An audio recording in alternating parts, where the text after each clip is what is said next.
It's strange what you find when you examine things closely. I was looking at a video about animal attacks, and the comments were filled with fear. Some people even suggested killing every large snake they encountered, simply out of fear. It made me wonder about the line between fear and respect, especially when we encounter the wild. That video focused on some of the most terrifying animal attacks in history. One story, in particular, has stayed with me. It took place on July 21st, 2016, at a palm tree farm near Palangkaraya in Indonesia. The morning was still and humid, the air thick from the previous night's rain. By evening, something terrible would occur that would shock everyone who worked there. The man's name was Reggie Peters, a 32-year-old from Britain. He was a farm advisor, dedicated to improving the water systems for growing palm trees. From what I understand, he was a quiet man, good at his job. He liked to wander the farm alone, jotting down problems and observations in a small notebook. He'd been in Indonesia for about 4 months, taking countless photos of insects, birds, and animals. He seemed fascinated by the creatures around the farm. The workers noticed he never scared away snakes or lizards. Instead, he would kneel and watch them closely. On that particular day, Reggie went out to do his usual work, checking the water ditches before the rainy season arrived. He packed his notebook, a measuring tape, and his phone for recording notes.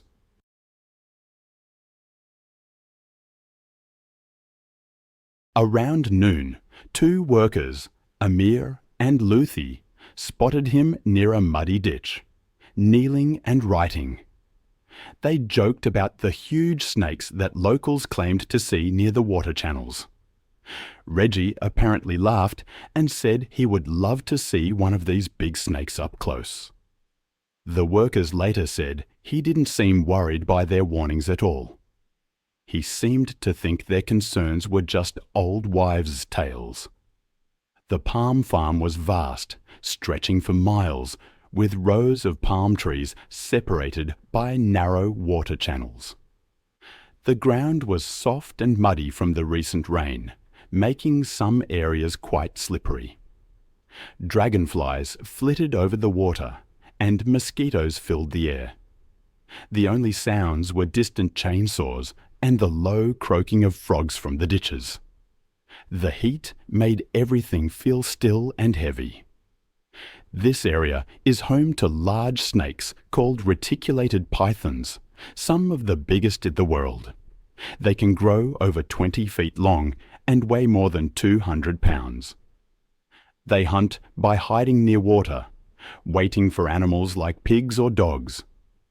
Sometimes, though rarely in this part of Indonesia, they even attack people. Sadly, these snakes have been moving closer to where people work, because their natural habitats have been destroyed. Locals knew to avoid them, and some carried long knives for protection when working near the water. By late afternoon, Reggie hadn't returned to camp. Amir grew worried and walked toward the last place he'd seen him.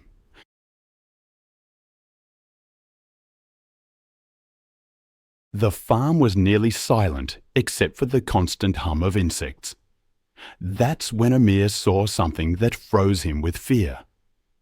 One of Reggie's boots was stuck in the mud near the water channel. A few feet away, an enormous python lay coiled. The snake's middle section was hugely swollen, as if it had eaten a very large animal. Amir stood completely still, then began shouting for Luffy and the other workers. Within minutes, 5 men were watching the snake as it slowly began moving toward the bushes. The swollen middle part dragged heavily on the ground, leaving a deep track in the mud. The workers grabbed sticks and long poles, trying to poke at the snake from a distance. The python hissed loudly and opened its mouth wide, revealing its curved teeth. It coiled up to defend itself. The snake was massive, around 15 feet long. None of the workers dared to get close. The farm supervisor arrived and immediately called the local police. While they waited, the men kept a close watch on the snake. At one point, the swollen belly seemed to shift slightly, as if something inside was moving. I've always found the aftermath of these tragedies so haunting. The ordinary details, the mundane tasks that follow the extraordinary horror. After Reggie's body was found inside the python, after the shock and the horror, the farm management put up new warning signs. Reggie's cabin was cleaned out. His belongings were shipped home to his family.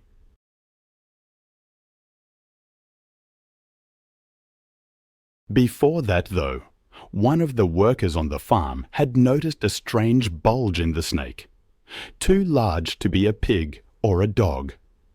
It was a shape that filled them with a primal dread.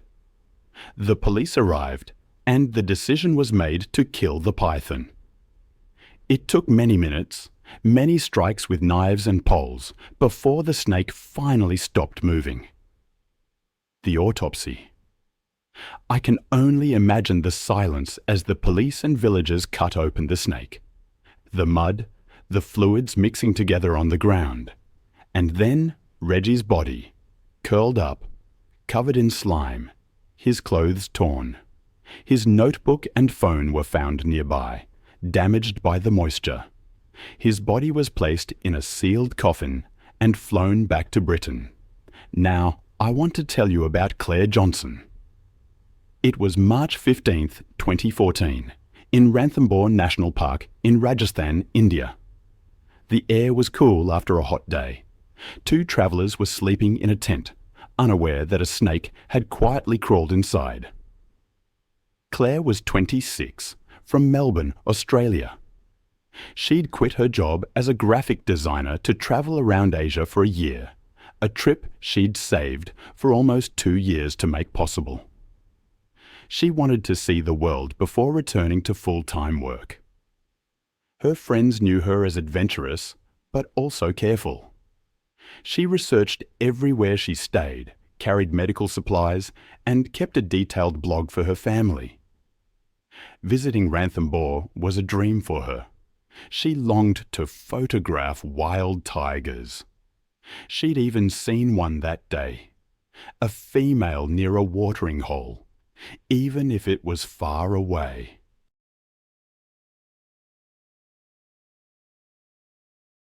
She was sharing a basic but clean tent at an eco-camp outside the park gates with Lara, a German student she'd met on the train from Jaipur.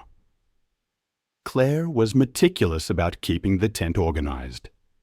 Every night, she shook out her shoes and made the entrance was zipped tight. That evening, because it was cool, she zipped the canvas door completely, leaving only a small opening for fresh air. The camp was next to dry grassland, with thorny acacia trees and tall grass. At night, insects buzzed and clicked, and they sometimes heard peacocks calling. The ground around the tents was hard dirt, covered with leaves and small rocks, perfect for the reptiles that hunted in the cool hours before sunrise. Spectacled cobras are common in Rajasthan, recognizable by the circular pattern on their hoods. They usually avoid people, but sometimes venture into human areas in the early morning, seeking mice, rats, or warmth. Adult cobras can grow up to 6 feet long and possess a venom strong enough to kill a person within hours without proper medical treatment. Local guides always warned campers to check their bedding and clothes before sleeping, as snakes sometimes crawl inside unnoticed. Sometime after 4 a.m., Lara woke to a soft rustling near the bottom of the tent. Half asleep, she turned on her phone's flashlight. The beam revealed a spectacled cobra coiled just inches from Claire's sleeping bag. Its head raised slightly.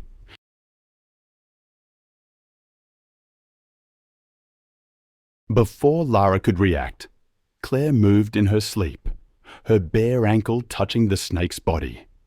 The cobra bit her twice, quickly sinking its fangs into the soft skin above her heel. The bites happened so fast that Lara almost didn't see it until Claire gasped. Lara screamed, waking everyone in the camp. Claire sat up, clutching her ankle, where two small holes marked the snake's teeth. Camp workers rushed to the tent with flashlights, spotting the snake as it crawled out. Claire's breathing became rapid and shallow, and her eyes looked strange and glassy. When she tried to stand, her legs gave way. She whispered that her legs felt like jelly before collapsing back onto her sleeping mat. The camp had no anti-venom. The staff put Claire in a jeep to take her to the hospital. Lara went with her, pressing a scarf above the bite marks to slow the spread of the poison. The drive to the nearest hospital took over 40 minutes on bumpy roads. Halfway there, Claire stopped responding. Her skin became pale, cold, and damp. When they finally reached the small rural clinic, the medical staff told them there was nothing they could do. Clare's body was taken to Jaipur. I've always found travel stories tinged with tragedy to be the most haunting. The story of Lara, the German backpacker, is one of those. She learned a harsh lesson about the wild, a lesson that, sadly, came at a steep price. Later that day, after the incident, Lara's parents were contacted through the Australian Embassy.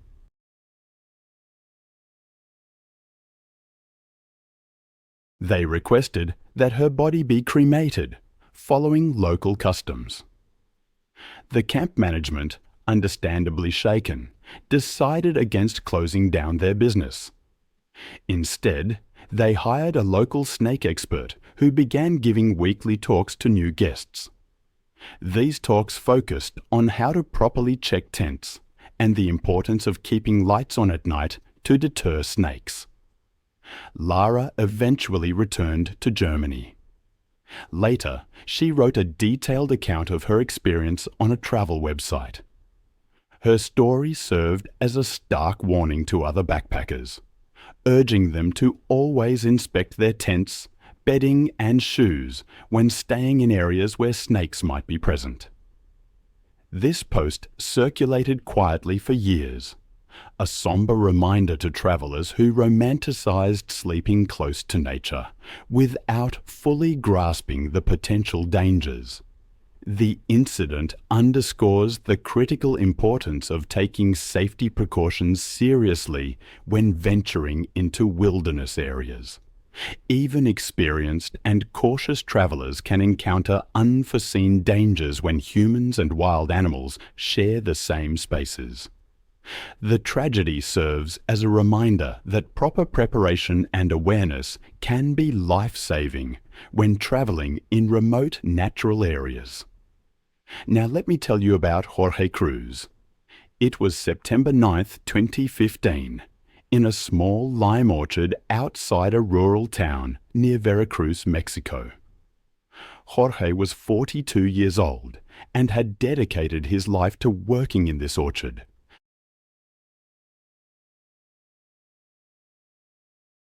He rose before sunrise each day to oversee the water systems, prune the trees, and teach his eldest son how to discern healthy fruit from diseased fruit. People in the village knew Jorge as a dependable man. He was the kind of person who would repair broken carts for his neighbors and lend them tools without expecting anything in return. Jorge had a habit from childhood. He preferred to work barefoot. He believed it helped him feel the ground better and move more quickly when climbing the lower branches of the trees. The afternoon was intensely hot, the air heavy and still. The sun beat down on the leaves with such force that nothing seemed to stir. This orchard had been in his family for generations. On this particular day, however, the normal routine would be disrupted by an event that would change everything in an instant. Jorge was working alongside two neighbors, Raul and Mateo. They were harvesting limes on the far side of the grove, where workers had recently piled cut tree branches after clearing the area. The three men joked about the oppressive heat as they moved among the low-hanging branches, filling bags with limes. Jorge wore his wide-brimmed hat pushed back on his head and a faded old shirt. He reached for a low branch, shifting his weight to pull the fruit closer. The ground in the orchard was hard-packed dirt, covered with fallen leaves and thin roots. The pile of cut branches offered cool shade for mice, rats, and small reptiles.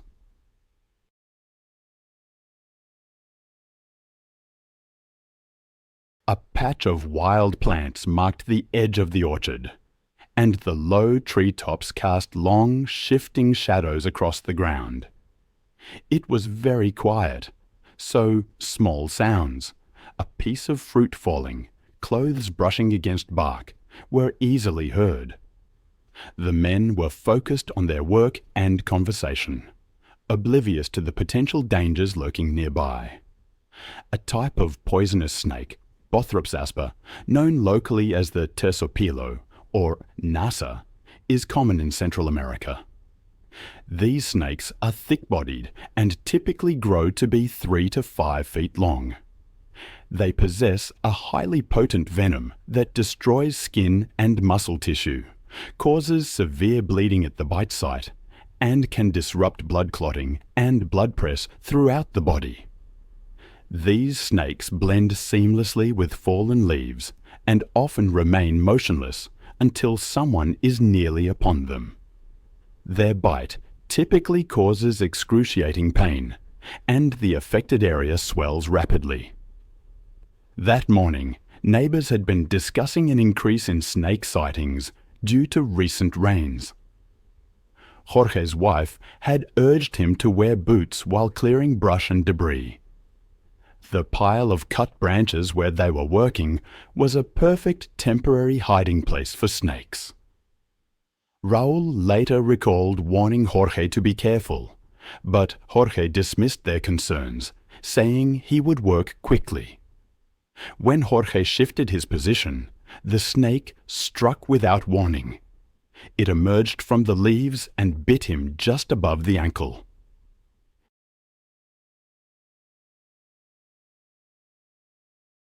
Raul and Mateo heard Jorge cry out in pain and saw him recoil, clutching at the wound.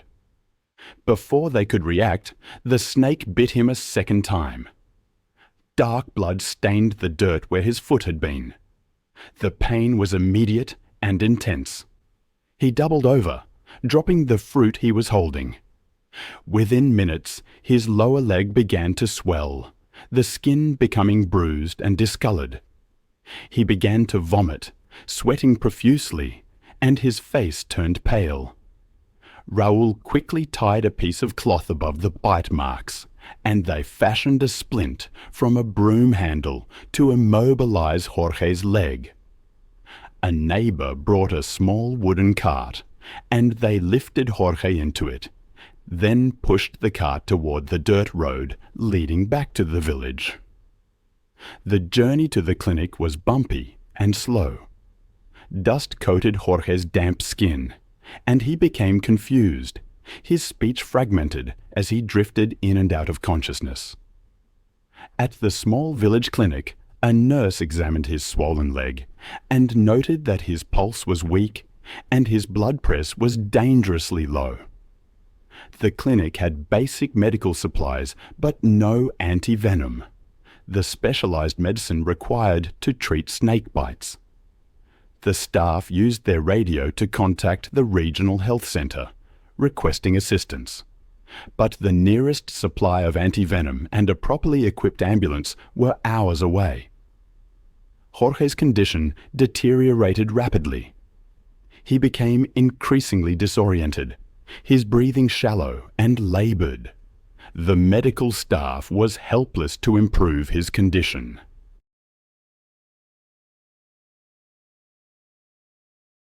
By evening, Jorge had died at the clinic, despite their desperate attempts to stop the bleeding and help him breathe.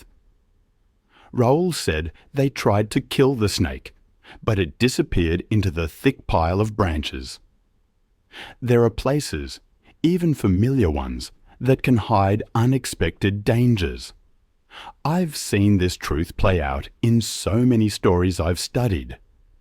It's a lesson a village learned after a terrible tragedy, a reminder that wild animals, especially during certain times of the year, might venture closer to human settlements in search of water and food. I recall one such incident. Jorge's flip phone and work notebook were found, returned to his family, though they were stained. In the weeks that followed, a traveling veterinarian came to the village, bringing a small supply of antivenom and training local people to respond to emergencies. He taught them how to make splints from available materials, how to apply press bandages, and explained when and when not to use tourniquets. The villagers cleaned up and clearly marked the brush pile area, putting up a simple pole marker where Jorge had been bitten. His wife began wearing his wide-brimmed hat during harvest times, a visible reminder of his absence. The lime trees continued to produce fruit, and from that time forward, each harvest season began with a brief serious reminder to all workers about being careful and staying safe. Then there was Mina Belagan. It was May the 2nd, 2018, and the air over the Cross River felt heavy and still.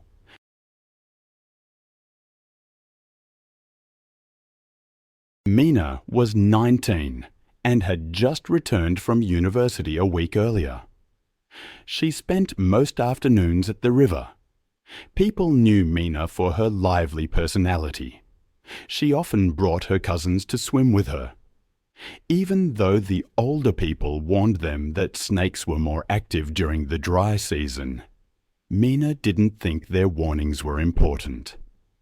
She believed that nothing dangerous ever happened in the shallow water. On this day, she convinced 4 of her cousins to join her for a swim.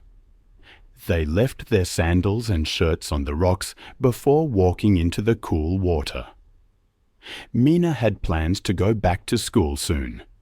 She talked about starting a small community project when she returned, something that would teach younger children how to swim safely. She had always thought of the river as a place full of life, not danger. Because Mina felt so comfortable in the water, her cousins trusted her and followed her without worry. The afternoon was the kind where every sound seemed to carry far. The river's surface looked calm and reflected the cloudless sky, but local people often said the water was never truly quiet. Something was always moving underneath. The part of the river they chose was wide and shallow, with muddy banks that fishermen liked to use. The air was humid, and dragonflies flew just above the water's surface. Even though it was a bright day, the thick plants on the other side of the river made long shadows over the deeper parts of the water.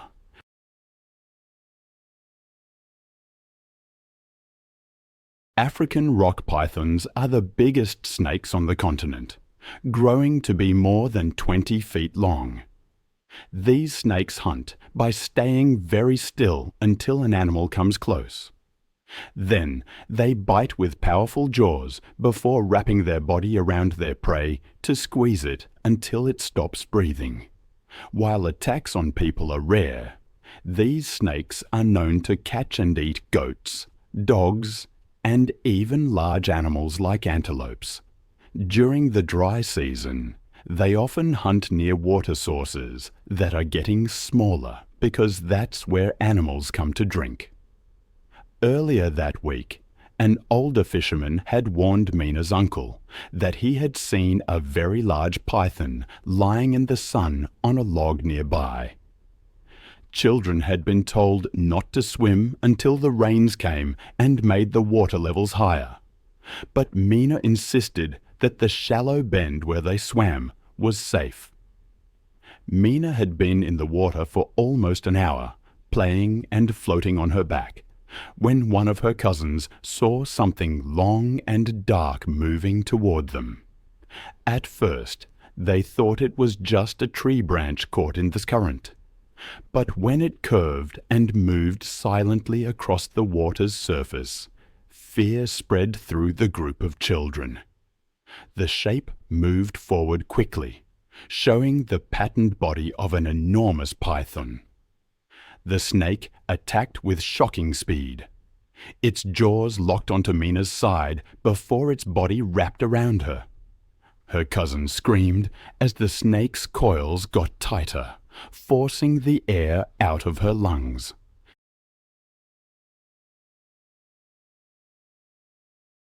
The water became violent and choppy as Mina fought against the snake, then went still as the python dragged her into deeper water. The children ran as fast as they could back to the village, screaming for help. It took several minutes for the men to grab their long knives and run to the river.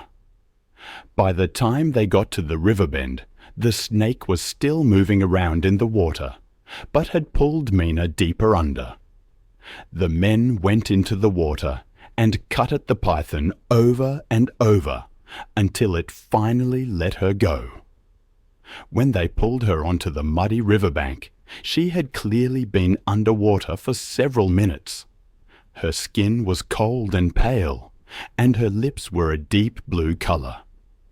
The villagers tried pressing on her chest and blowing air into her mouth, while others stood back in shocked silence. When they pressed on her chest, water came out of her mouth and nose and mixed with the mud under her head. Someone recorded the desperate scene with a phone. The sound of shouting and rushing water mixed with the noise of long knives hitting the snake's body. Their efforts continued for several minutes, but there was no sign that she was breathing. Mina's body was placed on a mat near the water as the villagers gathered in silence. For weeks afterward, the river bend remained empty.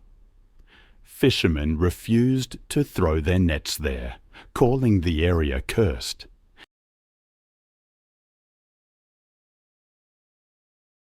The village learned that even familiar places could hide unexpected dangers, especially during times when wild animals were more likely to come near human areas looking for water and food. Mina's dream of teaching children to swim safely took on new meaning as the community worked to prevent similar tragedies from happening again. Then there was Sweetwater, Texas. It was June 10th, 2013. The fairground was extremely hot under a clear sky. Heat rose off the tarps and metal bleachers, turning what should have been a routine demonstration into a day where small mistakes would have serious consequences. Samuel "Sammy" Price was 38 years old and had been a volunteer snake handler at the annual rattlesnake roundup since he was a child. He did repair work around town and showed up every year to handle snakes for visitors. People respected him because I've seen how quickly things can turn, how easily a moment of calm can give way to chaos. It's a lesson that repeats itself throughout history, in different forms. This story about a rattlesnake handler is one of those moments. One wrong move, one small miscalculation, and everything changes. Sammy was a steady presence at the roundup. Years of experience had taught him how to handle the snakes, how to teach the volunteers. He preferred showing them, hands-on, believing experience could reduce the danger. The locals trusted him because he took his time, never rushed, and corrected mistakes without making a fuss.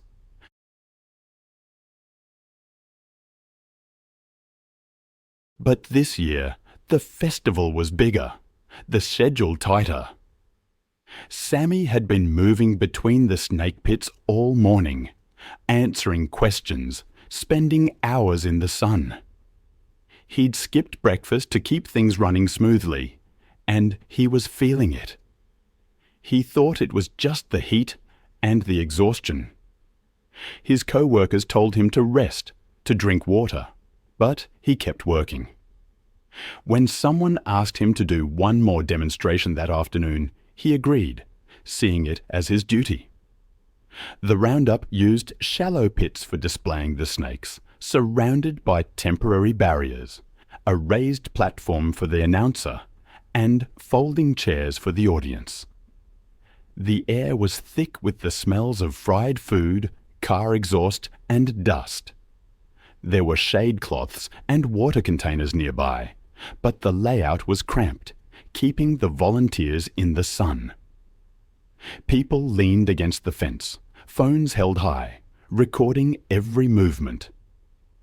The setup was designed for clear viewing, but it reduced the space for the handlers and limited opportunities for cooling down, for both people and animals.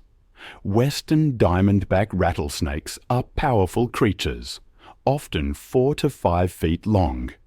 Their venom causes tissue damage, bleeding, and can trigger shock if someone receives a large dose. Large adults can strike with surprising speed. Under stress, a snake might twist unexpectedly, changing how a handler is gripping it, exposing unprotected skin.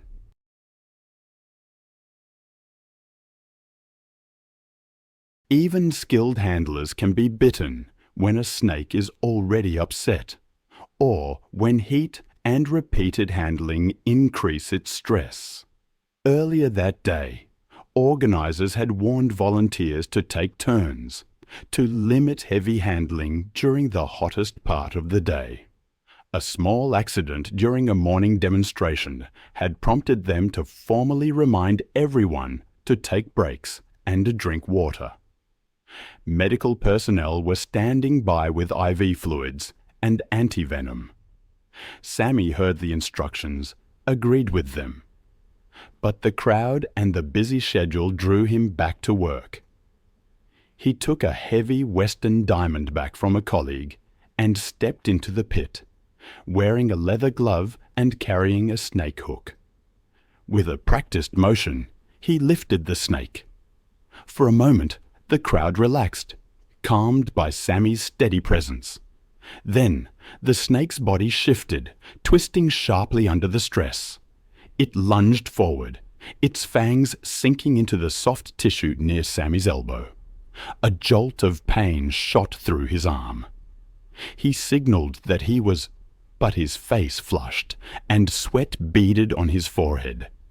He kept talking to the crowd for several minutes, but his breathing grew shallow, and he asked for a chair. The bite area swelled rapidly, discoloration spreading down his forearm. Within minutes, the swelling reached his shoulder, the skin darkening with mottled bruising as the tissue damage progressed. Volunteers moved him to the first aid tent when it became clear he could no longer stand.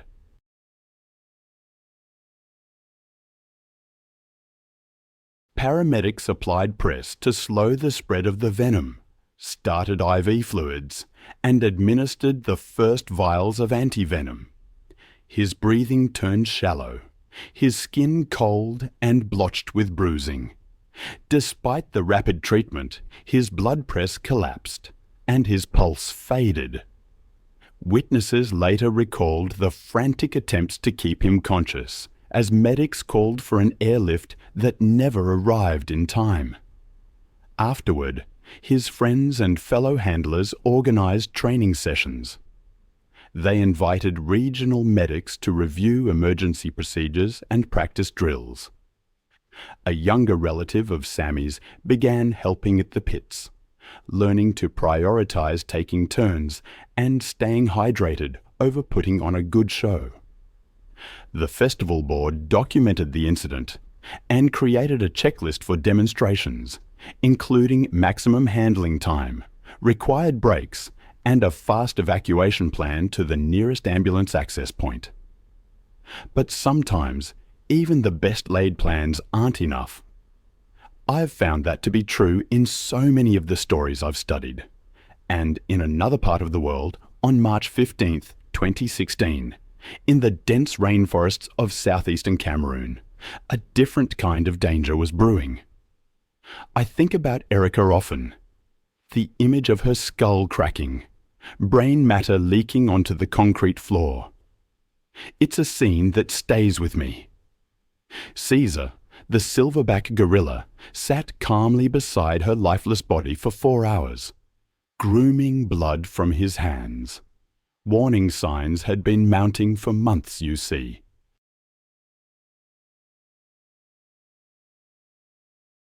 Caesar's behavior had deteriorated under improper care. Western lowland gorillas are incredibly powerful. Adult males possess the strength of 10 humans. Their massive hands can exert crushing force, and their canine teeth can tear through flesh and bone. Despite their generally peaceful nature in the wild, captive gorillas under stress can become unpredictably violent, especially when confronted with perceived threats. Caesar had been showing classic signs of psychological distress from improper captivity conditions and inadequate social interaction. These magnificent creatures require specialized care that few private individuals can provide. On that evening, Erica's frustration reached its breaking point. Caesar sat defiantly in the center of his enclosure, ignoring her increasingly loud commands to enter his night quarters. Determined to assert her dominance, she grabbed a makeshift electric prod fashioned from old logging equipment and unlocked the heavy gate to his 2030 FT reinforced pen. This decision would prove fatal. As she stepped inside, wielding the electrical device, Caesar's behavior shifted instantly from passive resistance to explosive aggression. The 375-pound silverback charged across the enclosure with terrifying speed. His massive body slammed into Erica's chest, launching her backward into the metal fence. The rusted metal cut deep into her back as Caesar's enormous hands grabbed her face, his thumbs pressing into her eye sockets with crushing prise.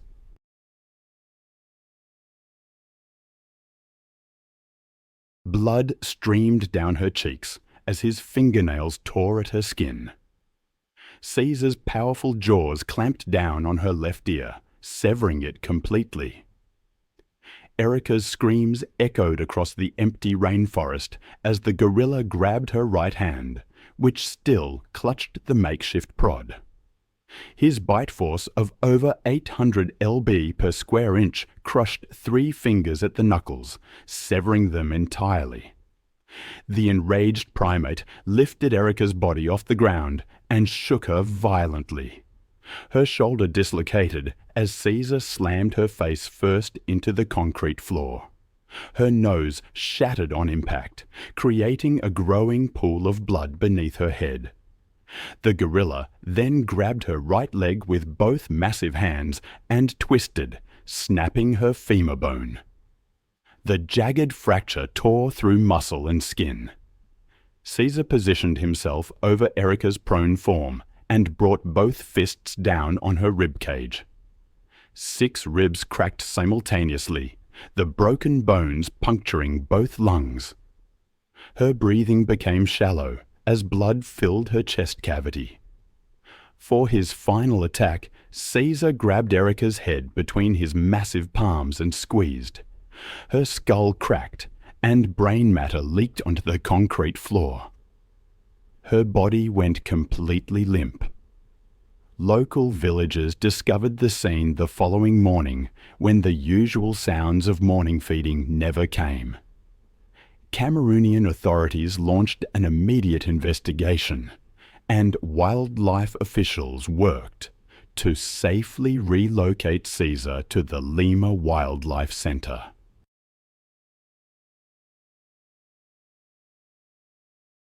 The incident sparked renewed debate about foreign nationals operating illegal wildlife facilities and the dangers posed to both operators and local communities. Government agents seized all remaining animals from the property within days. Erica's family released a statement expressing their grief while acknowledging the inherent dangers of keeping such powerful animals in captivity. It was July 22, 2017, along the pristine banks of Idaho's Salmon River, a remote wilderness area, that the Price family's annual camping adventure began. Landon Price, a 34-year-old construction foreman, had driven his wife Sarah and their 2 young children to a secluded spot 30 yards from the riverbank. What made this trip different was the modified dog crate in the back of their pickup truck, containing their most unusual family member. 2 years earlier, Landon had purchased Scout, a mountain cougar cub, from an exotic animal dealer operating in the grey areas of wildlife law. The construction worker's overconfident personality had convinced him that his experience with domestic animals would translate perfectly to raising a wild predator. He kept the growing cougar in a reinforced shed behind their suburban home, telling curious neighbors it was simply an unusually large dog breed. Sarah, an elementary school teacher, had grown increasingly uncomfortable with Scout's presence, especially after the children began complaining that the animal's eyes looked mean during feeding times.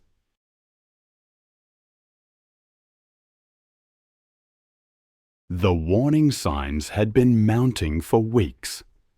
Scout had killed 3 neighborhood cats in the past month, leaving their partially eaten remains scattered around the property. Just 2 weeks prior, the cougar had escaped from his enclosure and stalked the mail carrier for several block seats before Landon managed to recapture him. Local game wardens had received multiple reports of unusual animal sounds coming from the Price residence, but bureaucratic delays had prevented immediate investigation. Mountain cougars are apex predators perfectly designed for stealth hunting, with powerful hind legs capable of propelling their muscular bodies over 20 feet in a single bound. Adult males can weigh up to 140 lbs of pure muscle, equipped with razor-sharp retractable claws and canine teeth designed to deliver precise killing bites to the neck and spine. Unlike domestic cats, I've always been struck by how even cougars raised in captivity never truly lose their wild instincts. It's as if something ancient still burns within them, waiting for the right moment. That hunting behavior, especially, becomes more pronounced when they're in unfamiliar places, their territorial instincts heightened. I remember reading about a man named Landon who made a fatal error in judgment. He released a 3-year-old cougar named Scout from its transport crate, thinking he could let it stretch and explore.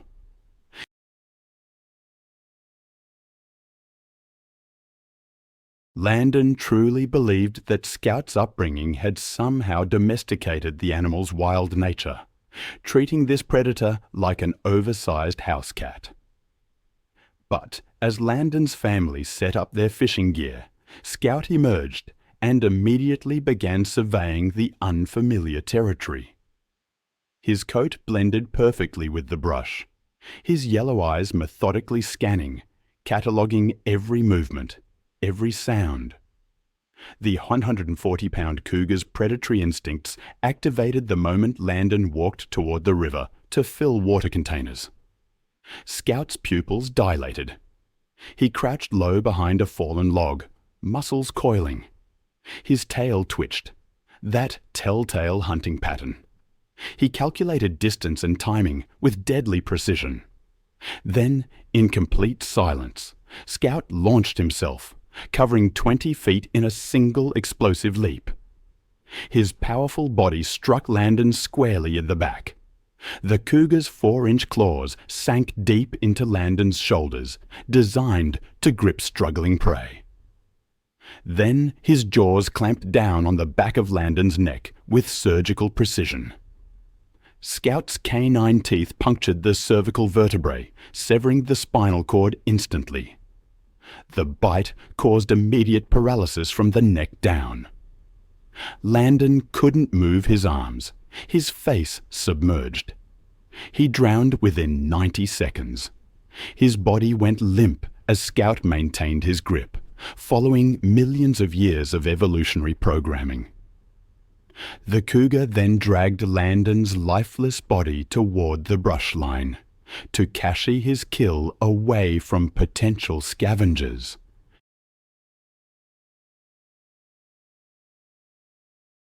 Sarah, Landon's wife, grabbed Emma and Jake, rushing them to the safety of their locked truck. They remained there for 3 terrifying hours until park rangers arrived. Authorities launched an investigation into the illegal possession of the cougar, while wildlife officials worked to safely capture Scout. The incident reignited debates about private exotic animal ownership and the inherent dangers these predators pose.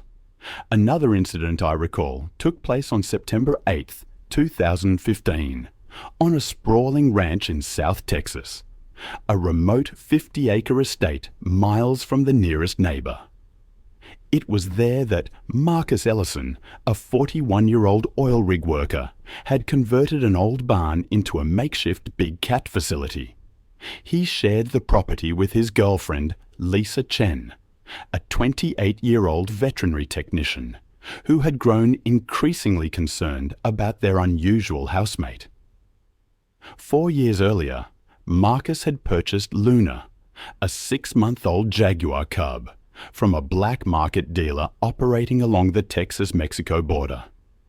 His thrill-seeking personality and desire to collect dangerous animals as status symbols had driven him to spend his earnings on exotic pets. Luna had grown from an adorable spotted kitten into a powerful 180-pound predator. But Marcus genuinely believed their bond would protect him. Lisa had been pressuring him for months to surrender Luna to a proper sanctuary, especially after witnessing the jaguar's increasingly erratic behavior.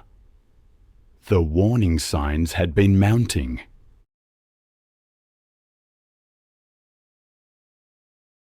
Luna had been refusing food for 4 days, despite Marcus offering her favorite cuts of meat.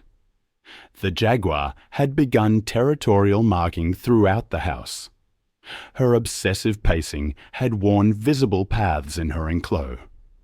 Lisa noticed that Luna's pupils remained constantly dilated, indicating severe psychological stress. Neighbors miles away reported hearing strange vocalizations echoing across the countryside at night. Jaguars, the 3rd largest big cats in the world, possess the strongest bite force of any feline species. They are perfectly designed killing machines, with muscular bodies built for explosive power and jaws that can exert over 1,500 pounds of press per square inch. Unlike other big cats that typically suffocate their prey, Jaguars deliver precise killing bites directly through the skull or spine. Even hand-raised jaguars retain all their wild instincts and can become unpredictably aggressive when stressed or challenged. And that's what happened when Marcus made his fatal mistake. Concerned about her 4-day food refusal, he entered Luna's enclosure without backup or safety equipment, believing their years-long bond would allow him to safely investigate. He unlocked the gate to her pen and stepped inside, carrying only a small flashlight to illuminate the darkness. Luna sat motionless in the shadows, her yellow eyes reflecting the beam as he approached. The 180-pound jaguar had been waiting for this moment.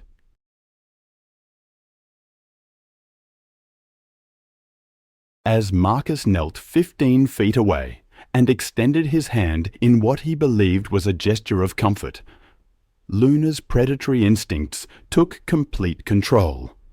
Her powerful muscles propelled her across the enclosure in 2 swift bounds. Her attack was swift and devastatingly precise. Her massive body slammed into Marcus's chest. I'll never forget reading the details of Luna's attack. Her jaws locked around Marcus's throat with surgical precision. The jaguar's bite force, 1,500 pounds per square inch, crushed his windpipe instantly. It severed both carotid arteries. He lost consciousness within 30 seconds. Luna maintained her grip for 3 full minutes. It was instinct, ensuring her prey was completely subdued before feeding. Lisa discovered the horrific scene the following morning. Luna sat calmly in the corner, grooming blood from her paws and face. Marcus's partially consumed body lay in the center of the pen, a grim testament to the power of wild instincts.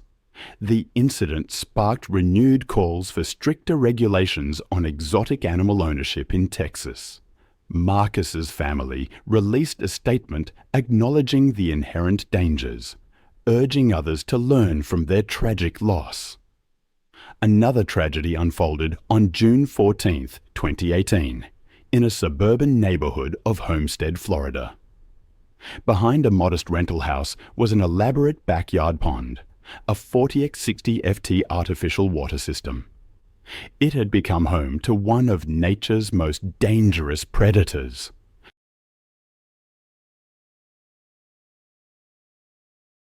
Brianna Ellis, a 26-year-old marine biology grad student, was using this location for her thesis research on reptilian behavior patterns. She shared the property with her friends Kevin Torres, a 27-year-old photographer documenting her work, and Amanda Walsh, a 25-year-old social media influencer who had rented the house specifically for its unique backyard feature. 2 years earlier, Brianna had rescued Brutus, a 9-foot American alligator, from a failing roadside attraction. He was malnourished and living in deplorable conditions. Brianna believed she could safely study Brutus while providing him proper care. Amanda's landlord remained completely unaware that a 350-pound apex predator was living in his backyard pond.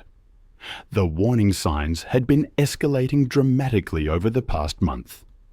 Brutus had become increasingly aggressive during feeding times, lunging at the pond's edge whenever anyone approached. Despite her friends' protests, Brianna continued hand-feeding the massive reptile, believing her scientific understanding gave her an advantage. Neighbors had been complaining about strange splashing sounds.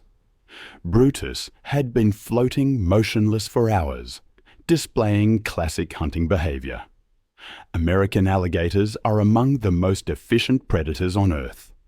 Adult males can reach lengths of 14 feet and weights exceeding 800 pounds, with jaws capable of exerting nearly 3,000 pounds of press per square inch. Their bite force is strong enough to crush a bowling ball.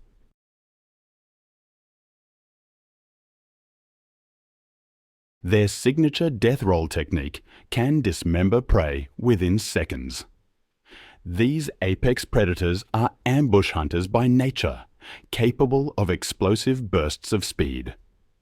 Brianna made her fatal mistake as the Florida sun began setting. She had dropped her pH testing equipment into the deeper section of the pond earlier that day. Despite Kevin's suggestions to use a pool net, Brianna insisted on entering the water herself to recover the expensive scientific equipment. This decision proved catastrophic. Dusk represents the most active hunting period for alligators. As Brianna waded into the pond, the water reaching her thighs, Brutus began his approach. The 350-pound alligator moved through the water with incredible precision, his massive body creating no visible wake. Brianna bent down to retrieve her equipment, unaware that Brutus had positioned himself just 6 feet away.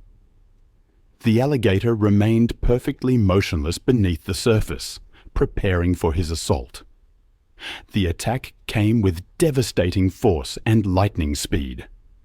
Brutus launched himself upward and forward, his massive jaws opening wide.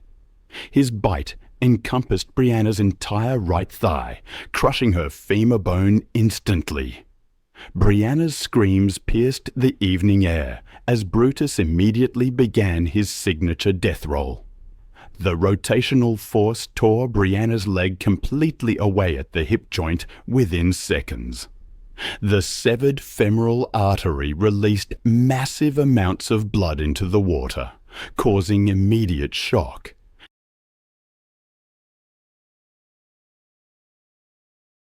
Before Brianna could escape, Brutus released the severed limb and attacked again. His jaws clamped down on her torso, his teeth puncturing her rib cage. There are moments when our attempts to control nature lead to unimaginable tragedy. I've seen this again and again in my years as a wildlife rehabilitator. Sometimes the line between rescuer and victim blurs with devastating consequences. A man named Sean Gallagher learned this lesson in the most brutal way imaginable. It was October 3rd, 2016, deep in the Adirondack Mountains of upstate New York. 15 miles from the nearest neighbor, a weathered log cabin stood amidst towering evergreens, reachable only by a narrow dirt road. This isolated place was home to Shah Gallagher, a 38-year-old former wildlife rehabilitator. His career had ended in disgrace 3 years prior. He'd retreated to this inherited family property, a bitter and increasingly paranoid man, after losing his rehabilitation license following a previous bear incident that left him with a permanent limp. Sean shared his remote sanctuary with Kodiak, an 8-year-old American black bear weighing 400 pounds. He had illegally acquired the animal as an injured cub 3 years prior, claiming he'd rescued it from certain death in the wild. His obsession with proving his rehabilitation methods were superior to state-approved programs drove him to keep Kodiak, despite losing his professional credentials.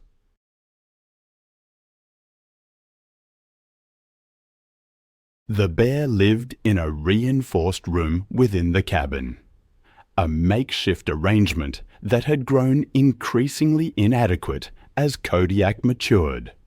Sean's journal entries from recent weeks revealed a growing paranoia about the bear's intentions and his deteriorating mental state from years of isolation. The warning signs had been escalating dramatically over the past month. Kodiak had been systematically destroying the cabin's interior, tearing apart furniture and clawing deep gouges in the wooden walls. The bear had become increasingly aggressive when Sean attempted to limit his food portions, displaying territorial behavior that should have served as a clear warning. Most concerning was Kodiak's obsessive testing of door and window strength, repeatedly pushing against barriers as if calculating escape routes. American black bears are deceptively powerful predators, despite their smaller size compared to grizzlies. Adult males can reach speeds of 30 mm and possess the strength to overturn boulders weighing several hundred pounds. Their powerful jaws can exert over 800 pounds of press per square inch, easily capable of crushing human skulls, while their 4-inch claws are designed for climbing and digging, but prove devastatingly effective weapons. Black bears are naturally nocturnal creatures, most active during twilight and nighttime hours, when their predatory instincts are heightened.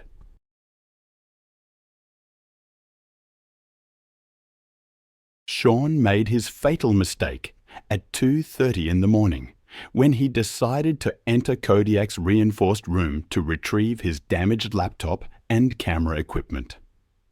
The bear appeared to be sleeping peacefully in the corner of the 15 to 20 foot space, his massive form barely visible in the darkness. Sean desperately needed to recover his electronics before they were completely destroyed by the bear's ongoing rampage. He stepped quietly into the room, carrying only a small flashlight, believing Kodiak was in deep sleep. What Sean failed to realize was that Kodiak had been awake for hours, waiting with the patience that makes black bears such effective predators. The bear's naturally nocturnal behavior meant his senses were at peak alertness during these early morning hours, and captivity had made him increasingly territorial about his confined space. The 400-pound black bear moved with surprising speed and agility. Kodiak rose to his full height of 7 feet and charged across the room in 3 powerful strides. Sean had no time to react as the bear's enormous frame filled his vision. Kodiak's first strike came from his massive right paw, equipped with 4-inch claws designed by nature for climbing and digging. The blow struck Sean squarely in the chest with tremendous force, his claws raking 4 parallel gashes across his rib cage that penetrated deep into muscle and bone. The impact launched Sean backward into the reinforced wall with bone-crushing force.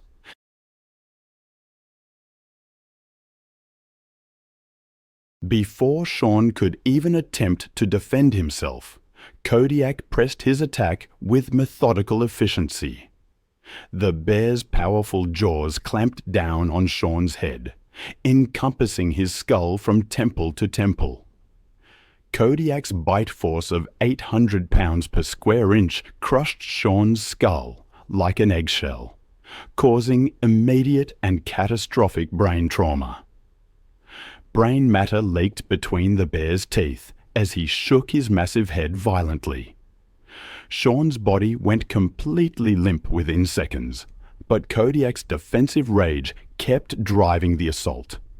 The bear mauled with relentless power, claws raking and jaws crushing bone as if to eliminate a threat rather than feed.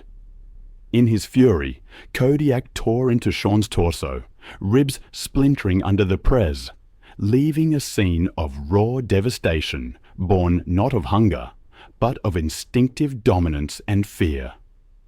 The attack continued for 15 minutes before Kodiak finally retreated to his corner, leaving Sean's partially consumed remains scattered across the wooden floor. The bear sat calmly, grooming blood from its claws and muzzle. Sean's body was discovered 3 days later, when concerned neighbors noticed smoke was no longer rising from the cabin's chimney. Local authorities launched an investigation. I have always been drawn to stories where the line between trust and danger blurs. where humans seek connection with the wild in ways that can have devastating consequences.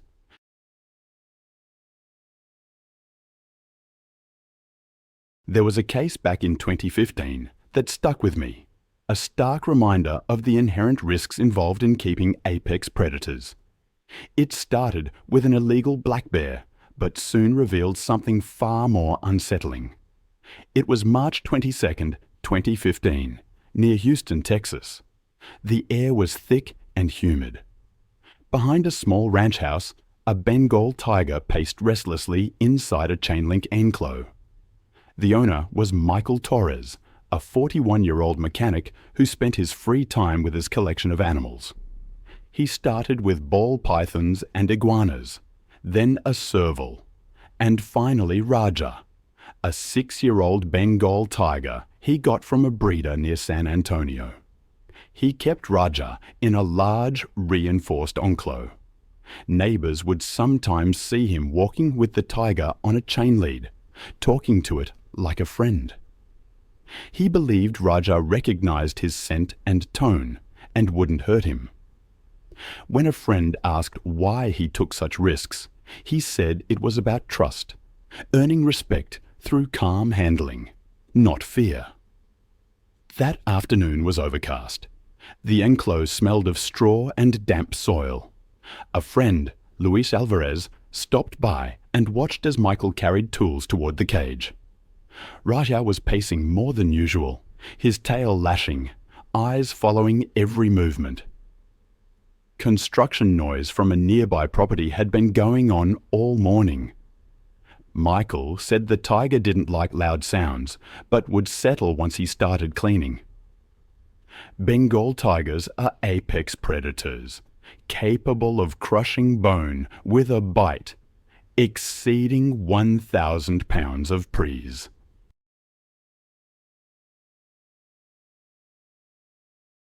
Even those raised from cubs retain their hunting instincts.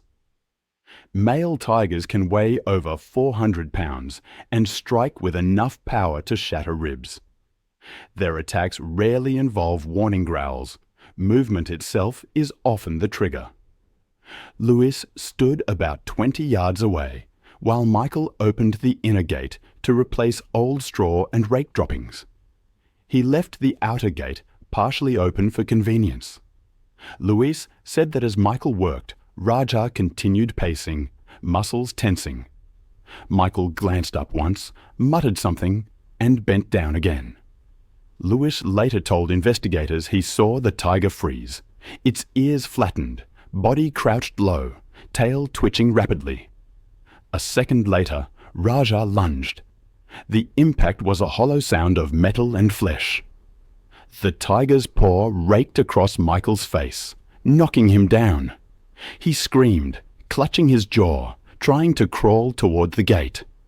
Raja followed and clamped its jaws around his neck and shoulder, dragging him deeper into the enclosure. Luis shouted and threw a wrench that clattered off the fencing. Michael swung a shovel handle, striking Raja's snout, but the tiger's jaws tightened. Luis threw gravel, screaming for the tiger to stop. But Raja shook its head violently, lifting and slamming Michael's limp body against the ground. Michael's arm twitched once, then went still. Raja kept biting, dragging the body until it was half under a metal shelter. Luis ran for his truck and called 911. Dispatchers logged the call at 5:42 p.m.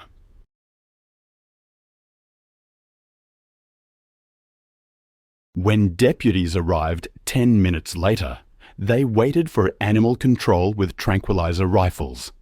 But when Raja charged the fencing, an officer fired his service rifle, striking the tiger in the shoulder. Raja collapsed near the shelter, exhaling once before going still. Michael's body showed extensive trauma, massive lacerations to the neck, chest, and abdomen. One arm had been partially severed, and his face was unrecognizable. Investigators noted that despite his experience, He had no secondary containment system, no safety barrier or secondary lock. The open gate gave the tiger full access. Animal control removed Raja's body that night. Michael's sister handled arrangements quietly, declining interviews. His funeral was attended by fewer than 20 people. Neighbours left flowers at the fence. The straw inside was still stained dark. Then there's the case in Surabaya, Indonesia, on January 14, 2016. Behind a row of warehouses, a private experiment in control was nearing its breaking point. Ahmad Firdos, a 34-year-old auto parts importer, was known to be patient and meticulous. But his fascination with exotic animals was no secret. Years earlier, during a trip to Flores, he had been captivated by the Komodo dragon. When an acquaintance offered him a hatchling, Ahmad accepted, paying in cash and never telling his family. Over the next 2 years, the reptile grew from a curious pet into a formidable presence.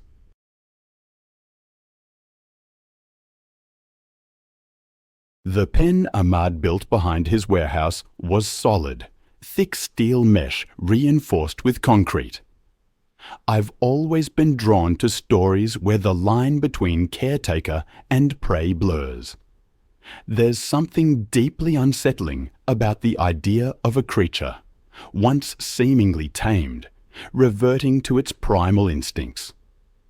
A man named Ahmad learned this lesson in the most brutal way imaginable. He thought he understood the Komodo dragon he kept in his warehouse, but he was tragically wrong. Ahmad had acquired the Komodo dragon as a juvenile, a creature far smaller than the beast it would become.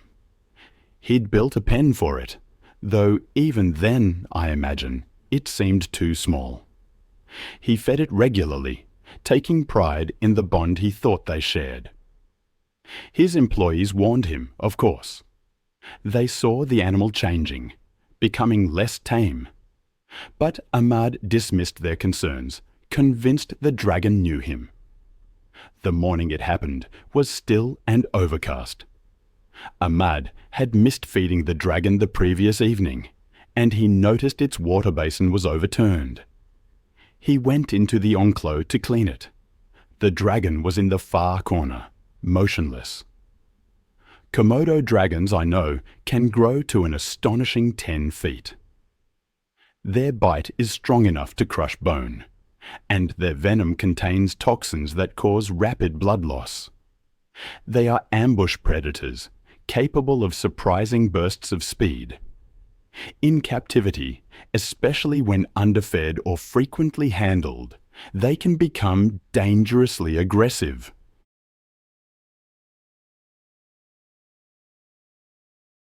Yuri, another worker, heard the clang of metal, then a cry. He ran to the back just as Ahmad fell. The dragon had latched onto Ahmad's leg, its teeth sunk deep. Ahmad screamed for help. The dragon released, then lunged again, clamping down on Ahmad's forearm. Yuri grabbed a metal pole and struck the dragon. It turned, mouth gaping, saliva dripping. Ahmad tried to crawl away, leaving a trail of blood.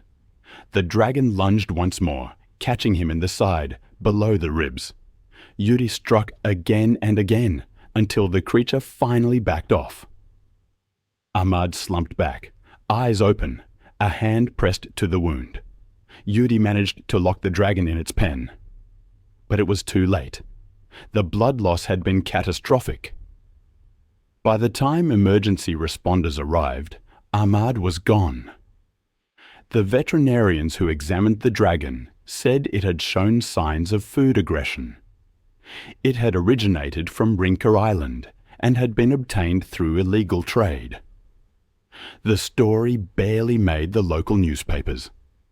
Neighbours remembered Ahmad as a generous man, but within the warehouse community, it became a quiet warning.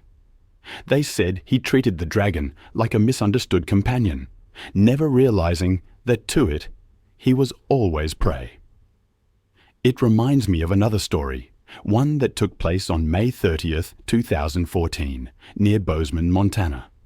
The morning was clear and still, the kind of quiet that hangs heavy before the heat builds up. Mark Jennings had built a small animal sanctuary there.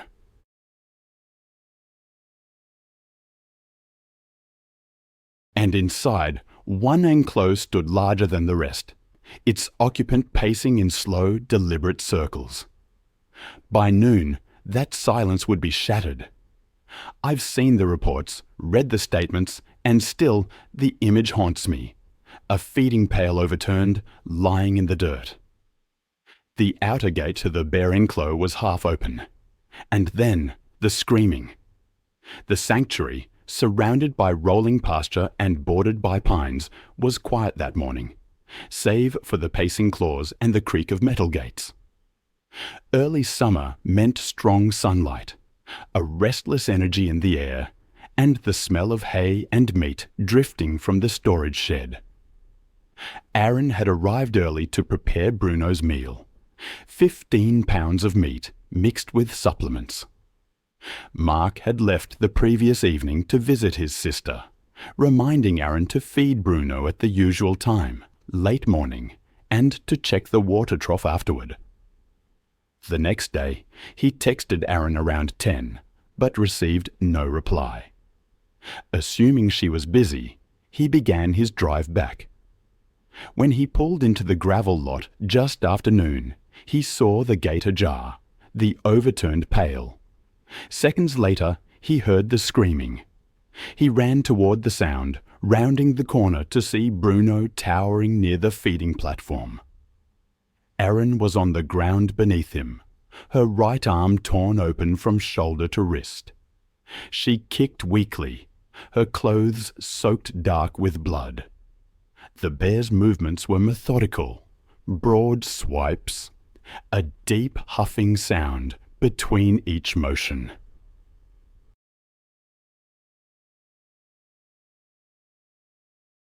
Mark froze for a moment, then shouted Bruno's name and ran for a rake leaning against the fence. The noise drew Bruno's attention immediately. He turned, fur bristling, and lunged. The charge covered the distance in a second.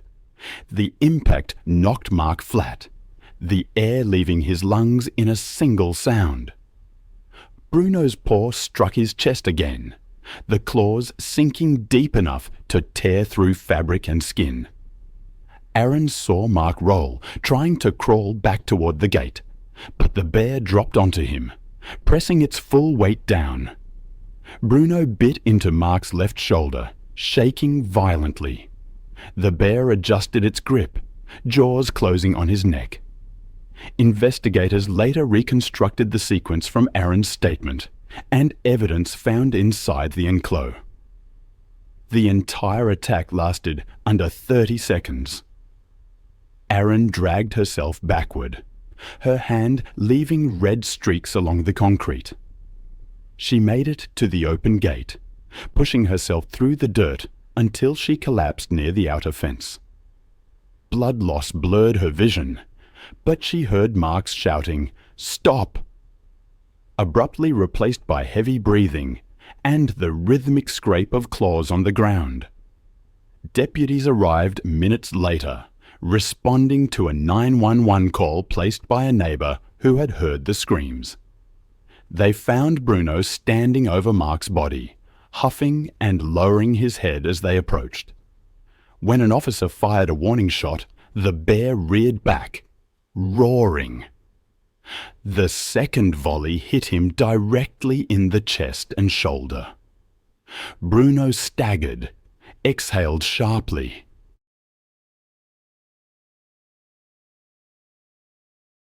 The medical report confirmed that Mark had died from blunt and penetrating trauma to the thorax and cervical region. Aaron survived after multiple surgeries to repair her arm and shoulder. Investigators determined that the feeding gate had been improperly secured, allowing Bruno to push through before the pail was placed. Food aggression was cited as the cause, a sudden response to perceived competition over the meal. In the months following the attack, Aaron withdrew from animal work entirely. She sold her training equipment, moved to Missoula, and refused interviews. Friends said she became quiet, often waking from sleep at the faint sound of metal gates or animal breathing. She never returned to the sanctuary grounds. Then there's the case from August 19, 2017, in the Limpopo province of South Africa. The air was heavy from the previous night's storm, the ground damp, the acacia trees still dripping. At Johan Boer's game lodge, in the lion enclosure beyond the guest bungalows, the large male paced in slow, deliberate circles. By mid-morning, tourists had yet to arrive, and Johan decided to tend to the animal himself, a routine he had done hundreds of times before, one that would end differently this time. Johan was 46, a former ranger who had turned his modest patch of bushland into a profitable wildlife lodge. Known for his confidence around big cats, he was comfortable where others were cautious.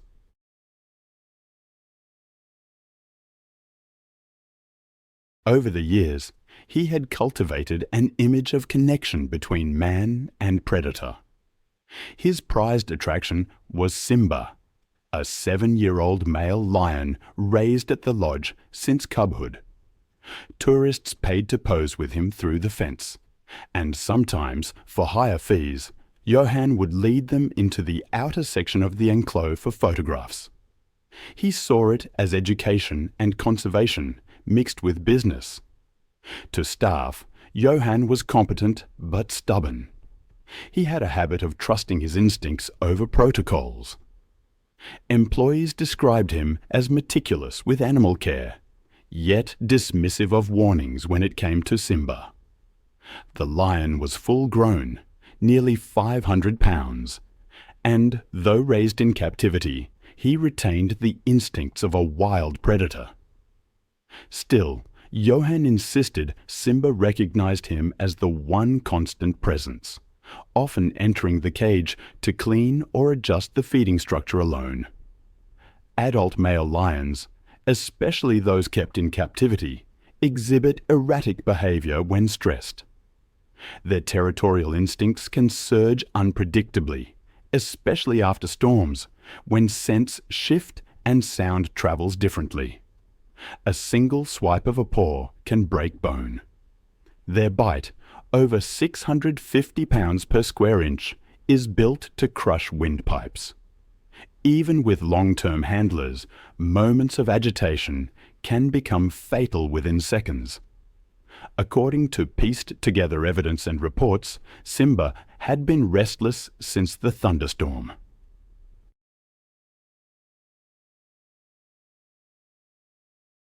The overnight lightning had sent him pacing and roaring through the night, rubbing his mane against the fence. Caretaker Peter LaRue noticed the behavior early and told Johan that morning to postpone cleaning until the animal calmed down. Johan brushed it off, saying the lion got anxious if ignored. Around 9 a.m., Johan took a broom and bucket toward the enclosure, while a visiting maintenance worker tested a new camera. I've always been drawn to the stories where the line between human and animal blurs, often with tragic consequences. Take the case of Jan, a worker at a lion lodge.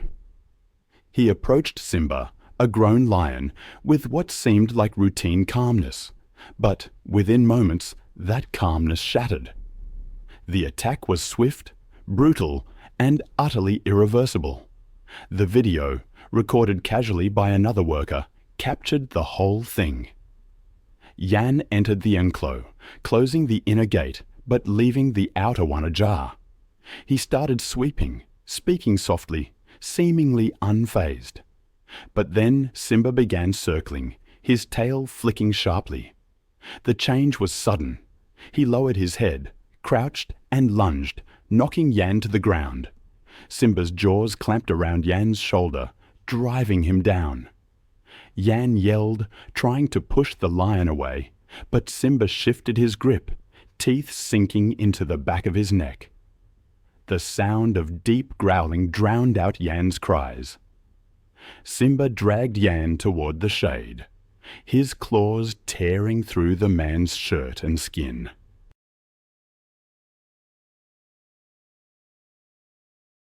Yan tried to fight back, rolling onto his back, kicking, but the lion's weight crushed his ribs. Another employee threw water over the fence, but it barely startled Simba. Then Simba lunged again, biting into Yan's throat. It was efficient, final. Yan's body went limp. Rangers arrived within minutes, tranquilizer rifles ready. They found Simba standing over Yan's body. When the lion turned toward them, they fired 2 darts into his flank. Simba collapsed beside Yan. The autopsy revealed crushing trauma to the neck and severe blood loss. Bite movements confirmed a single, sustained attack, consistent with defensive predation. The lodge closed, and Simba was euthanized. Officials deemed the incident preventable, citing complacency and poor safety protocols. It reminds me of another case, this one in Mobile, Alabama, on October 6, 2013. It involved Linda Reeves, a 58-year-old retired lab technician, and 2 chimpanzees she had raised since infancy, Buddy and Rosie. A seemingly loving relationship that turned into a nightmare. Linda had built an enclosure for the chimps behind her house, treating them like family. She fed them, dressed them, even let them watch television. But her brother, Tom, worried. The chimps were growing stronger, their wild instincts becoming more apparent. He warned Linda repeatedly that they were no longer controllable. That Sunday morning, Linda entered the enclosure with a bowl of fruit. Buddy screeched, bouncing on his knuckles.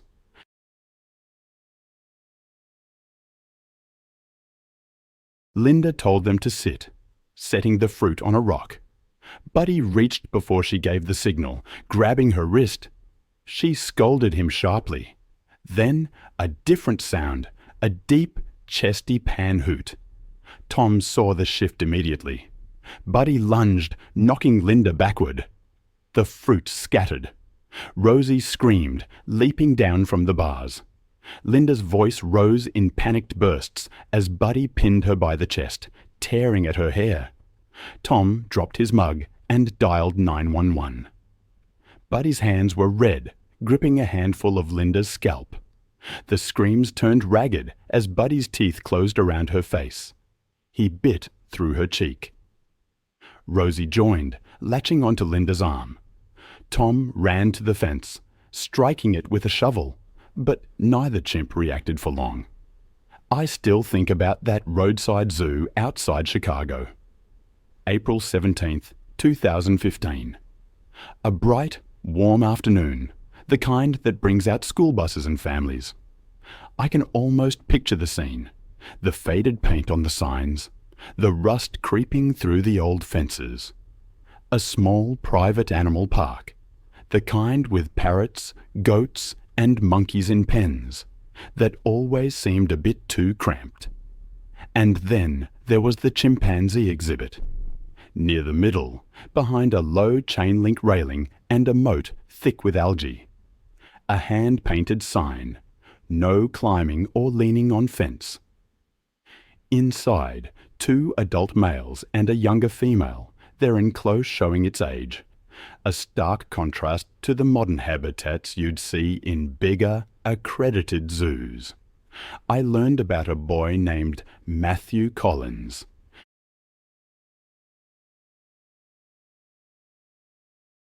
"12 years old, on a spring field trip. His mother worked nights, his father at a warehouse. He loved animals, always eager to see them up close. His teachers said he was bright, but impulsive. He had a second-hand digital camera, saved up for by mowing lawns. His goal was simple: to get the best photos of the chimps. The air, as I understand it, was thick with the smell of hay, damp earth, and the sourness of old feed. The students crowded against the barrier, their teacher trying to keep order. Matthew, wanting a better angle, stepped onto the lower rail. A few classmates warned him, but he ignored them, focusing on his shot. The railing was slick, and as he leaned forward, his foot slipped. He fell. The enclos went silent, save for the chimp's soft panting. Then one of the males, an older, broad-shouldered chimp named Bo, stood upright. He bristled, gave a sharp hoot, slapped the dirt, and started toward the boy. The younger male followed, puffing air through his lips. Those who were close enough said the sounds were chilling. Deep hoots rising in pitch, the rhythmic drumming of palms on the ground. The chimps stopped just feet away, heads tilted, eyes fixed on this strange figure that had fallen into their space. Bo took 2 quick steps, grabbed Matthew's shirt. The boy screamed, tried to crawl back, but the chimp's grip was too strong. The first strike wasn't a feeding bite, but a dominance blow. A sharp smack to the head that knocked the boy sideways.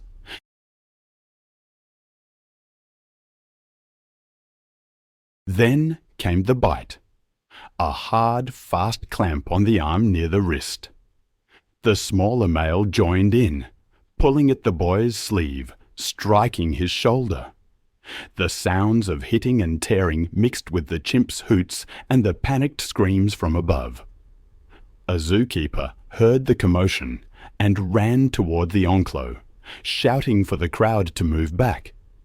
He grabbed a hose and sprayed into the pit, the high-pres stream breaking the chimp's focus for just seconds at a time. Bo would let go, slap the ground, and charge forward again, stopping inches from the water. The younger male backed away, pacing in circles, pant-hooting. For nearly half a minute, the chimps alternated between lunging and retreating as keepers threw fruit and banged metal poles against the barrier, trying to draw them away. Eventually, Bo released his grip on the torn fabric of Matthew's shirt. Later, there was another attack. Another victim. Linda, it was said, tried to crawl toward the gate, blood pooling beneath her. Buddy grabbed her by the hair, dragging her back. He bit her neck, again and again, each time slower, deliberate. Her body stiffened, then slackened. Rosie backed away, lips curled, hands trembling. The attack lasted less than a minute, but to a man named Tom, it stretched endlessly. The sound of skin tearing, replaced only by his own shouting. By the time deputies arrived about 10 minutes later, the yard was silent. The chimp stood near the body, panting. Buddy had blood on his hands and chest.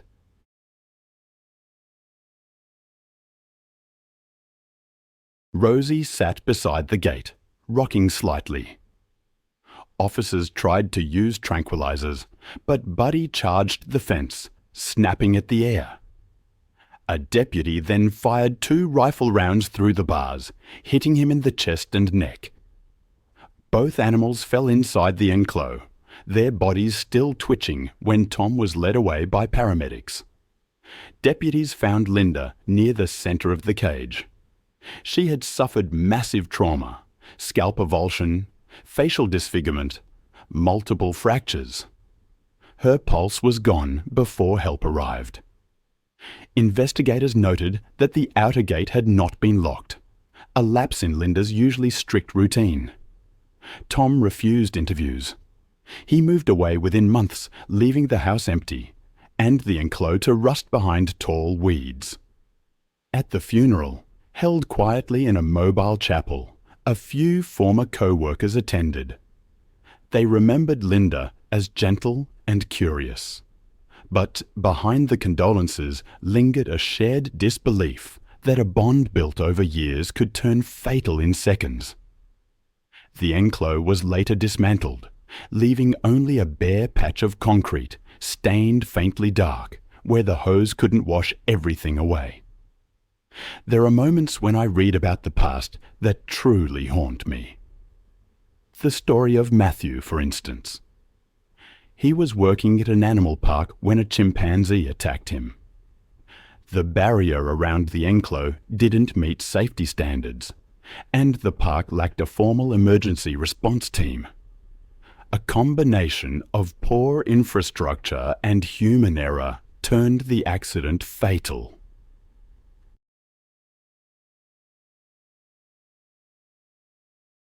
The image of those grief counselors visiting Matthew's school, the students having nightmares.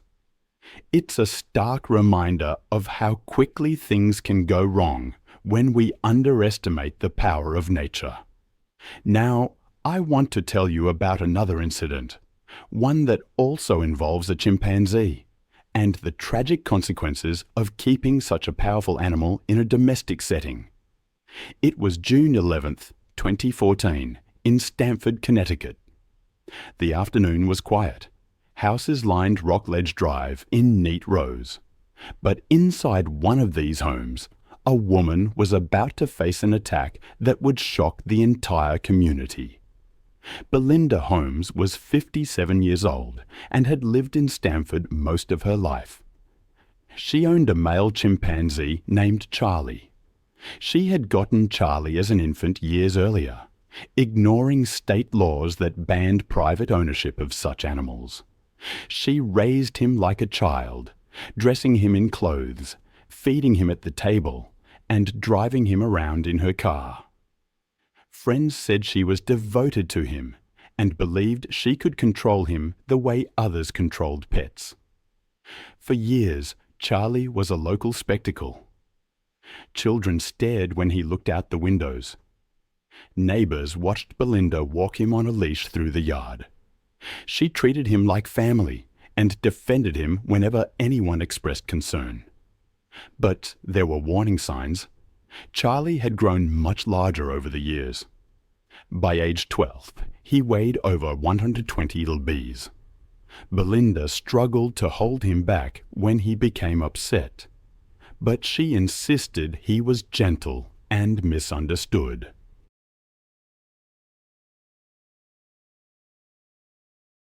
The house showed years of living with the animal. Furniture was scratched and damaged from his climbing. The air often smelled of animal musk. Charlie moved freely through the rooms, from the kitchen to the living room to the small backyard. On this June day, the weather was warm and the windows were open. Charlie grew restless, pacing and making noise as Belinda tried to calm him with fruit and snacks. Years of living in a human household had not removed Charlie's natural instincts. When stressed or frustrated, a chimpanzee's aggressions can surface suddenly with violence that no amount of familiarity can prevent. There had been warnings before. Months earlier, a neighbor called animal control after Charlie escaped into the yard. He chased cars and pounded on a vehicle before Belinda brought him back inside. State officials reminded her that owning him was illegal, but she ignored the fines. Friends noticed that Charlie became irritable around strangers, but Belinda continued to insist he was harmless. On the afternoon of June 11th, his agitation was clear. He banged on the table, knocked over a chair, and showed his teeth. Belinda moved closer to grab his arm. The attack started in seconds. Charlie lunged forward and slammed Belinda backward into the couch. His hands gripped her shoulders, and his teeth sank into her face with terrible force. Neighbors heard the noise through the open windows. Furniture crashed, and Belinda screamed.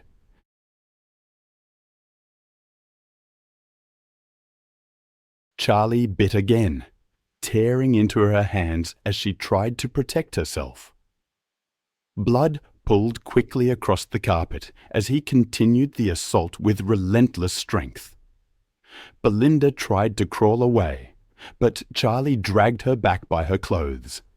He hit her with his fists, then bit into her forearm and broke the bone. Her screams brought neighbours running to the house. One man tried the door, but stopped when he looked through the window. Charlie was hunched over Belinda, his face and arms covered in blood.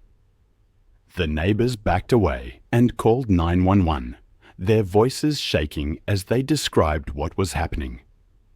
Police arrived within minutes.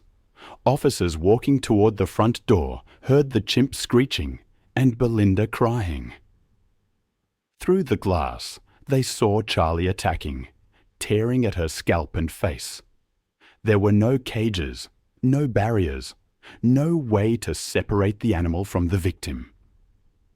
When Charlie turned toward the window and pounded against it with bloodied hands, officers decided they had to act.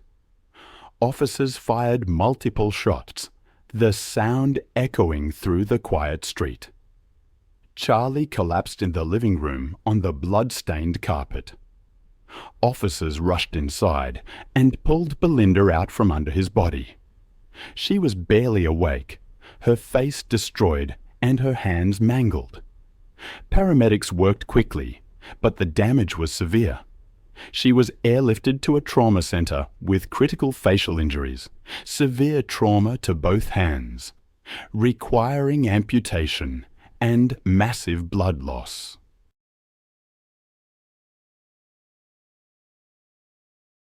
Afterward, investigators documented the scene. Furniture was flipped over, walls were splattered with blood, and Charlie lay where he had fallen. Belinda's phone was found on the kitchen counter, smeared with blood. The last call she tried to make to 911 was never completed. Neighbours gathered outside. I'll never forget reading about the screams. Witnesses said those sounds would stay with them forever. In one case, a woman named Belinda survived a similar attack, but her life was irrevocably changed. Multiple surgeries couldn't undo the disfigurement, and she was left needing constant care. The incident ignited a national conversation about the profound dangers of keeping exotic animals as pets. Laws were tightened. In Connecticut, private chimpanzee ownership was banned altogether. The house where it happened was eventually sold, but the new owners were well aware of its history. Another incident occurred on May 28, 2017, near Austin, Texas, along the Colorado River. Families had gathered for a Memorial Day barbecue at a rented picnic site, a peaceful spot bordered by live oaks and the river. Cars lined the dirt road, children played, and the afternoon heat shimmered above the water. But one guest had brought something unexpected, an animal most people only see behind glass. The victim was Daniel Ortiz, a 36-year-old high school track coach. He loved running the trails and meeting friends for cookouts.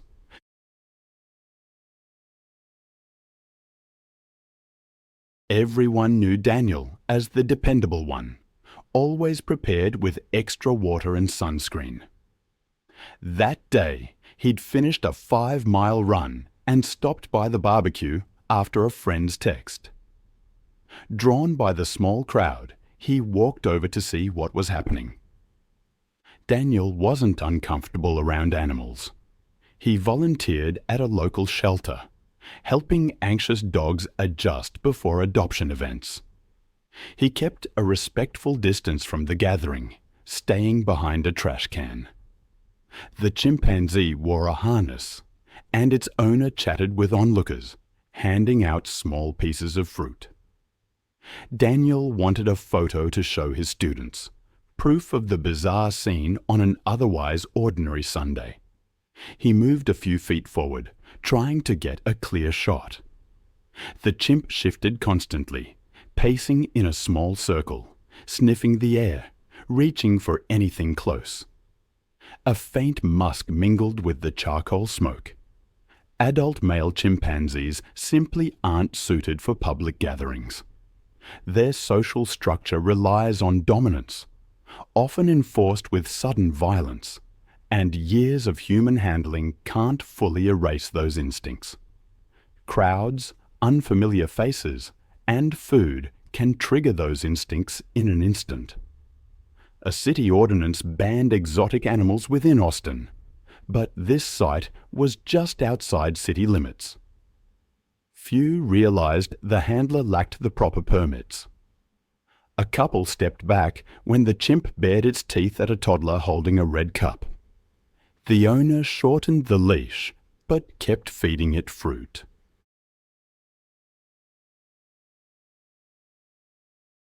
A runner passing by warned that it looked risky. Daniel nodded, adjusted his stance, and waited for the chimp to settle so he could take his photo. The tension was palpable.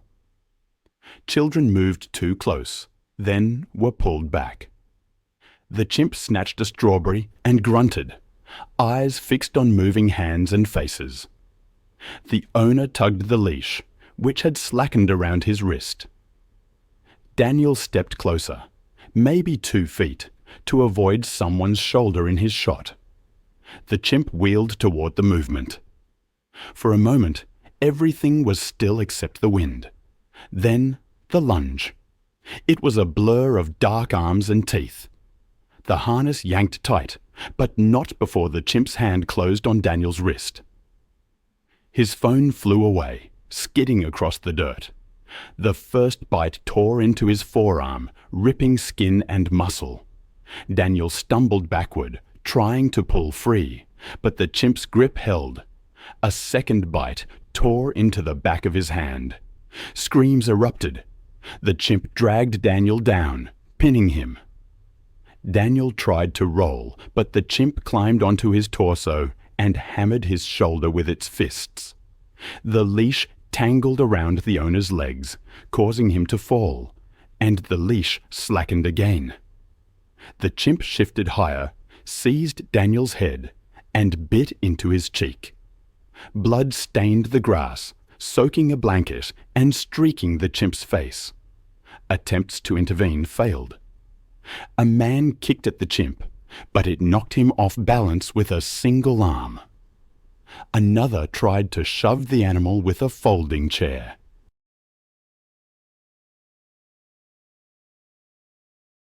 The chimp ducked and bit Daniel's face again. The sounds were awful.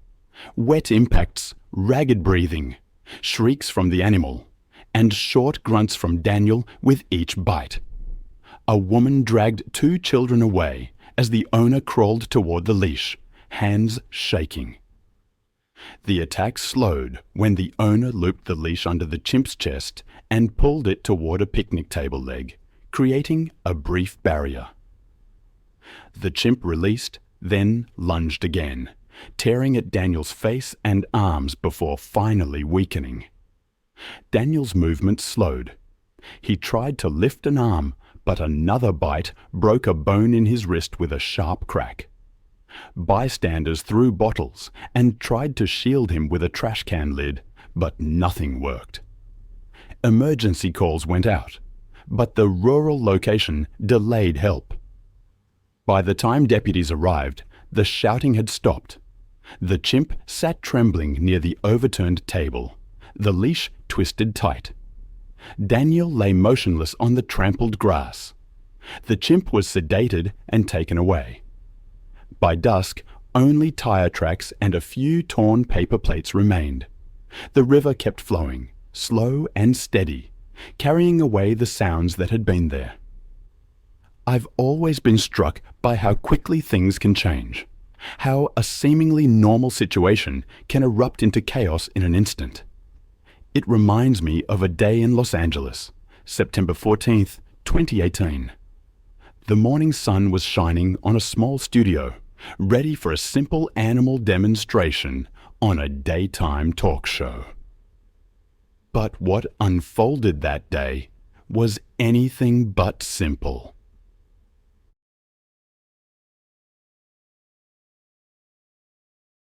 Kevin Harris, an experienced animal trainer, had been working with a chimpanzee named Mike since he was a baby. Mike was now a fully grown 125-pound animal, intelligent but unpredictable. Kevin had always said that Mike understood the rhythm of production, that he could stay calm even with all the noise and movement. But those who knew chimps understood the truth. Adulthood changes everything. The set was a modest living room arrangement. Mike sat on a stool next to Kevin, wearing only a light collar and leash. He was restless, tugging at the strap, his eyes darting around the unfamiliar faces. Before they started filming, the animal safety coordinator suggested they postpone. Mike was showing signs of stress, but the director insisted they proceed, and Kevin re-asked everyone that it was fine. As recording began, Kevin cued Mike to wave, a trick they had practiced many times. For a few seconds, everything seemed to be going according to plan. Then the boom microphone dipped, casting a shadow across Mike's face. His posture changed instantly. A low pant hoot echoed through the studio. Kevin reached out to calm him, but that brief touch was all it took. The chimp lunged. The leash snapped tight as Kevin fell backward. Mike's hands came down in rapid strikes, fists hammering Kevin's chest. The room erupted in noise, shouts, and the crash of equipment. Kevin tried to protect his face, but Mike's jaws locked onto his arm, tearing through muscle and tendons.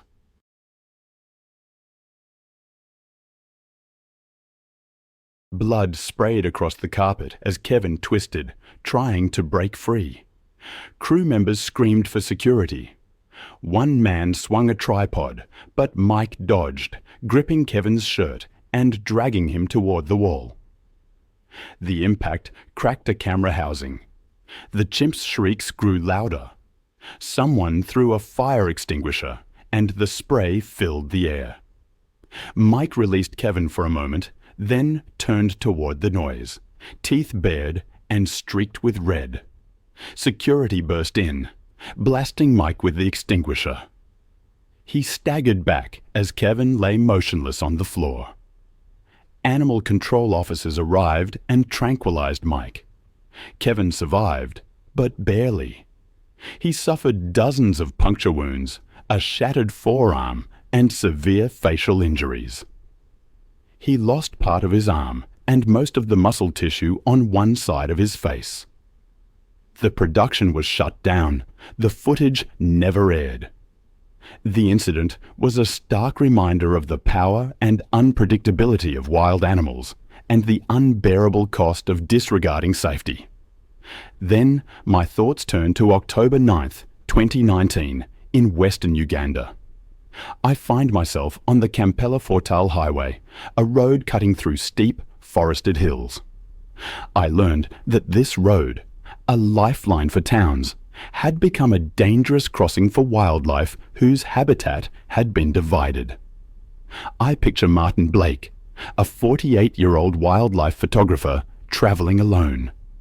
He'd spent 2 weeks documenting primates in East Africa, hoping for one last series of images before returning home.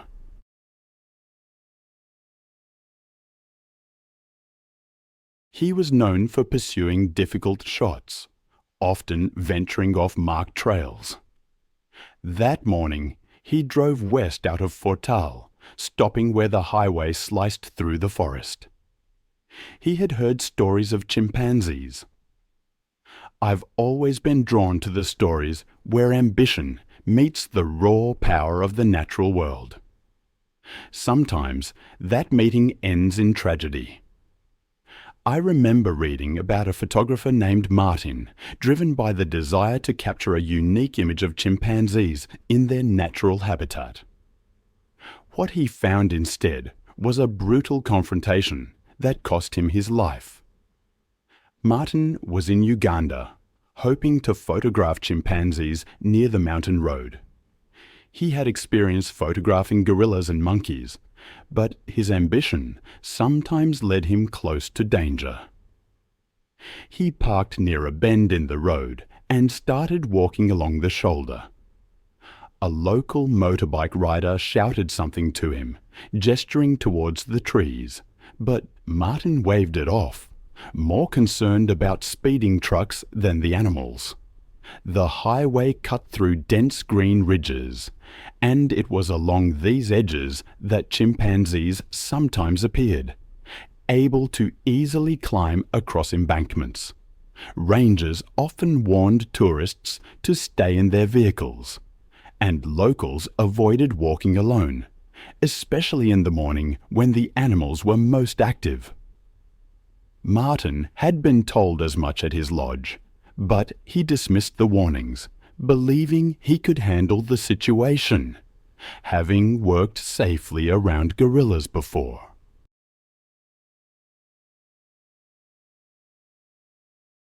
Only a few minutes into his walk, he spotted movement on the slope above. A large male chimpanzee emerged from the vines, two smaller chimps behind him. He raised his camera, crouching for a clear shot. A truck roared past, startling the animals. The younger chimps retreated, but the male stood his ground, hooting. Martin kept taking pictures, stepping into the lane, unaware that the chimp had begun to descend. In seconds, the chimp dropped onto the asphalt and charged. The impact knocked Martin backward, his camera skidding away. The chimp seized his arm and dragged him toward the edge of the road. The first bite tore into his forearm. A motorbike rider stopped, shouting. The chimp straddled Martin and struck his head. Another bite tore into his shoulder. The younger chimps briefly reappeared, hooting, before retreating again. The male continued his attack, biting Martin's ear and jaw. The motorbike rider threw stones, but the chimp barely reacted. A truck horn blared, startling the animal just long enough for Martin to roll onto his side. The chimp dragged him back and bit his thigh, shaking violently. The assault lasted only a few minutes, but it felt much longer to witnesses. Finally, another vehicle stopped, and locals rushed forward, shouting and waving sticks. The chimp retreated into the vines, blood on its face and hands. Martin lay motionless, his clothes torn and soaked.